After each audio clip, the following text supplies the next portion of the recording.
news, views, voices of the global Indian community. India abroad. Citizen families, we have hostages still in the tunnels, the hell-town tunnels of Hamas. We met today at the invitation of President Biden. We met today with the President, members of his staff, and the Prime Minister of Israel and a number of his senior advisors. We came today with a sense of urgency. As you know, as time goes forward, the likelihood of getting our hostages home, our loved ones home, alive and recovering the bodies of those who have already been murdered becomes less and less likely. So as families, we came in and really emphasizing to the leaders of the United States and of Israel a desire to get this deal done, this three-phase deal that the President announced a few weeks ago and has been on the negotiating table, in order to return all, now 115 of the Israeli hostages, and to end the suffering of the people of Gaza, because the moment they come home, these 115, the killing ends, the madness ends. And so that is how we walk through the doors on the way in. What we found after asking a series of difficult questions and getting answers to all of them, unfortunately we cannot share the content of those questions and answers, but what we did find by the end was productive and honest, that we feel probably more optimistic than we have since the first round of releases in late November, early December, where a little over 100 of Israel's hostages were released. We got absolute commitment from the Biden administration and from Prime Minister Netanyahu that they understand the urgency of this moment now, to waste no time and to complete this deal as it currently stands, with as little change as humanly possible within it. We are also very happy to hear from the President that Hamas now understands that the ball is in its court. World pressure is such that it has nowhere to hide anymore. Hamas could have ended this horror on October 8th by releasing all of the Israeli hostages. That, of course, has not happened. But no more excuses, no more time. Hamas, in order to free its own people from the horrors of war, must say yes now. Do you believe the deal is closer now after talking to them? Did they give a time frame, or do you believe it's close to happen, to be achieved? We are definitely working on a proposal. It should be coming out soon. We believe that both parties understand the urgency, and it's going to come out to the public, and a proposal to Hamas very soon. Mary. Yesterday, during his address to Congress, the Prime Minister didn't actually mention at all the ceasefire deal. What did you make of that? And are you confident that Netanyahu can bring your loved ones home? Do you trust him? As Jonathan already said, this whole conversation was about the deal that was put on the table, three-phase deal that the Prime Minister agreed to, and about the ways to which induce the negotiations or anything that needs to get done in order to get people out. So do you trust him?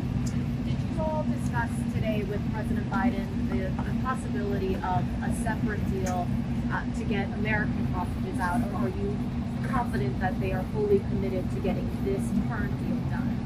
The U.S. administration has been consistent, as have we, that the urgency is to get all of Israel's hostages home. Those who might still be alive and we honestly don't know, who might still be alive. As you know, the Red Cross or any other international agency has never been allowed by Hamas to visit with our hostages. That deal is not on the table, meaning solely the Americans. Everyone needs to come home. Everyone needs to come home. Sir, I would like to add to that. The shortest way to get Americans out is through that deal and to get everybody out. Right here. Hi, thank you for coming out. I appreciate it very much. With President Biden leaving in January, do you believe that impacts in any way the ability to free your family members? On the contrary, I actually think it allows the president to be laser focused on the things that are true priorities to him, and saving human beings, cherished human beings, 115 of them, 8 of whom are U.S. citizens, is one paramount issue for him. And I think not having to worry about all the things surrounding a re-election allows him the freedom to focus on this, and we wish him Godspeed in that task. Right. We saw a very committed president to Americans and the rest of the world. Now more than ever. I actually want to add one more point to that, which is we've got a rare moment now where the current president of the United States and anybody who might become president of the United States, both Vice President Harris and Donald Trump, are all aligned in saying this deal must get done now. So anybody on any side who makes the mistaken political calculus that there's benefit in waiting, they'll find out that that logic is wrong. The deal must happen now. One more question, if I may. Pope Francis reiterated his call today for an Olympic truce, that is, for warring nations to stop fighting, at least for a period of the athletic competition. Second, would you hold it up? I would say that we are all in favor of an Olympic truce. We support the Pope on that. Jeff. Thanks very much. And if I could ask you to give us your names before you speak as well. One of you mentioned at the top that you feel more optimistic about where things are going. The White House has been expressing that same optimism for a few weeks now. Without getting into what you can't tell us about the content of your questions and answers, can you explain why you're more optimistic now? My name is Jonathan Dekelpen. I'm the father of Sagi Dekelpen, 35-year-old father of 3, who was kidnapped, taken hostage from Kibbutz near Oz. We still have 33 hostages in Gaza. Given what we've learned over the past few days in our meetings with administration officials and senior members of Congress, and today at the meeting, it does seem like there is absolutely no daylight between the position of the U.S. government, U.S. Congress, and Israeli leadership. In addition to that, over the course of the last few months, with our encouragement, the world community, keeping in mind that there are hostages from over 20 countries that still remain in Gaza, and many, not all, many of those countries have stepped up with the leadership of the United States to impress upon Hamas the need to end this now.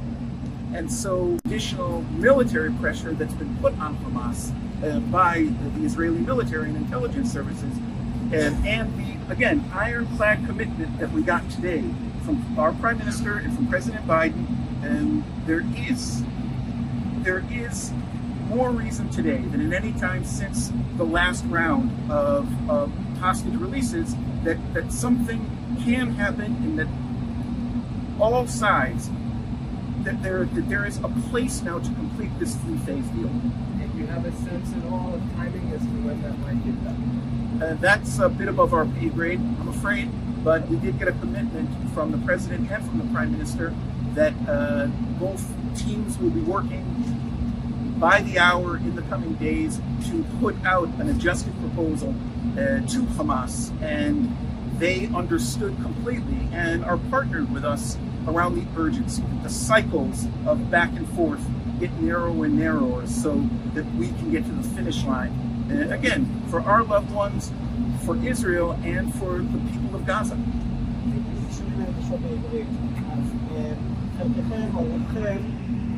הייתם די ביקורתיים כלפי ראש ממשלה, זה שהוא אפילו הגיע לכאן בלי לתת איזושהי אמירה שהוא הולך להסכים לעסקה בנאום שלו אתמול.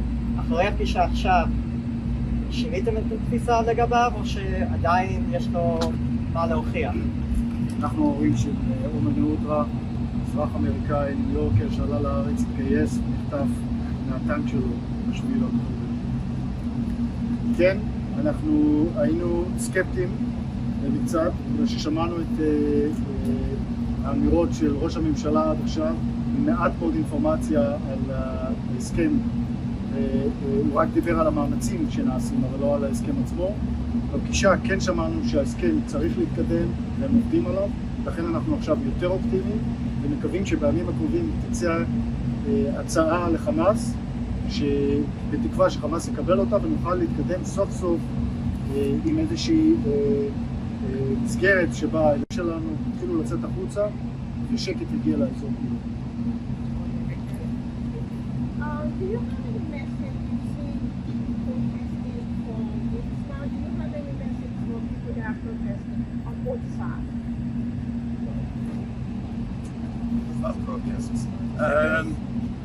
Well, again, there are things that I think are a little bit above our pay grade right now, and I'm not entirely sure which protesters you're referring to. So if you could help me out a little bit, that would be great. I mean, there were a group of Palestinians that were outside today, and it has been even on today, there were a group of Israelis now on both sides. So, Right. Well, the beauty of democracy in the United States and in Israel and other true democracies is that people have the right and the obligation to speak their minds. I think we all accept that. And some of it is hurtful because our loved ones' lives are in the balance. This is not a kind of political science laboratory for us. But as long as this is the rules of democracy. As long as one doesn't go over that line of hate speech and incitement, then that's what democracy should be. Did you feel that Prime Minister Netanyahu had the same determination as President Biden? I'll just answer. Look, today, I'm Liz Hirsch Naftali. I am the great aunt of Abigail, who was released back at the end of November. And I think the question is, where are we today? We are standing in front of the White House. It's a historical moment where the President of the United States, with the Prime Minister of Israel, the President invited hostage families that they have worked with for 10 months to get their loved ones home. So the commitment is that we sat in a room with two men, two great leaders that we need to be making the decision. And we know that Prime Minister Netanyahu is the person who needs to say yes. We know that he has a deep, long relationship with President Biden. And while they could not share details, what they could share was this relationship. Maybe sometimes it's rocky, but right now you see it's solid. And right now you see that these two men understand that there's 120 people that need to be released. And what we also understand is that the fighting needs to stop. So when you ask that question, think about where we are at this moment. And think about this one time where you have a President of the United States, Joe Biden, Prime Minister Bibi Netanyahu, coming together for a meeting and then inviting us and listening to us and sharing with us and committing to us a rapid return of our loved ones.